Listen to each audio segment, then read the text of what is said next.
Welcome to Sequim Real Estate Questions and Answers. I'm your host, Chuck Marunde, and today I want to address a question that's been coming up a lot, at least in recent months. A transaction is pending, a home that you've been watching on the internet for a long time and really looks like possibly the ideal home. It goes pending before you're able to get here and take a look at it, which of course means that someone made an offer and the seller accepted it, or at least they negotiated and reached mutual acceptance. So the question is, should I make a backup offer? Well, a couple of things to think about there.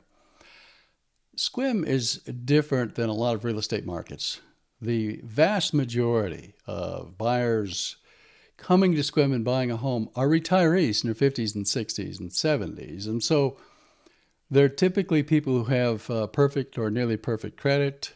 A large percentage are paying in cash. Those who are getting a loan have no problem getting a loan. That's unlike a lot of communities, maybe in the bedroom communities around Seattle or Los Angeles or Santa Barbara, Thousand Oaks, Houston, where there's a lot of new buyers, young couples, buying homes for the first time, and they may have at the 11th hour surprises that kill their loan deal, their loan transaction. The underwriter may say, no, this is not going to work. But that doesn't happen to the vast majority of retirees moving to the Sequim area. So when you see a transaction pending in the MLS in Sequim, very high probability it's going to close. Now, of course, there are still contingencies.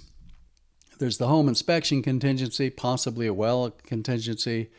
There may be other issues of concern that the buyers have to address in their own due diligence process with their buyer's agent. But assuming they get through the home inspection, and most homes do, there's no reason to expect that your typical transaction that goes pending is going to fail. So when I have a client who calls and says, geez, we love this home, but it's pending now, should we try and make a backup offer? Well, what I usually do is I call the listing agent, because the listing agent's going to be honest with me, and I'll ask the listing agent, is this a really strong buyer? Does this look like a firm transaction that's going to close?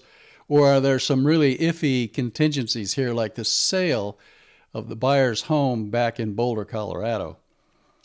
And if it's strong, the listing agent will say, no, it's as in the last call that I made like this. The buyer was an all-cash buyer. The home inspection had already been done. There were no contingencies left. We were just waiting for the closing date.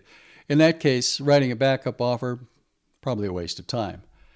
So anyway, I hope that helps a little bit. If you see a home that has gone pending and you want to talk about it and decide whether or not to write a backup offer, you can always reach out to me. And I'm here to answer any questions I can and help you work through that process. So I hope this video has been helpful, and I look forward to seeing you in the next video.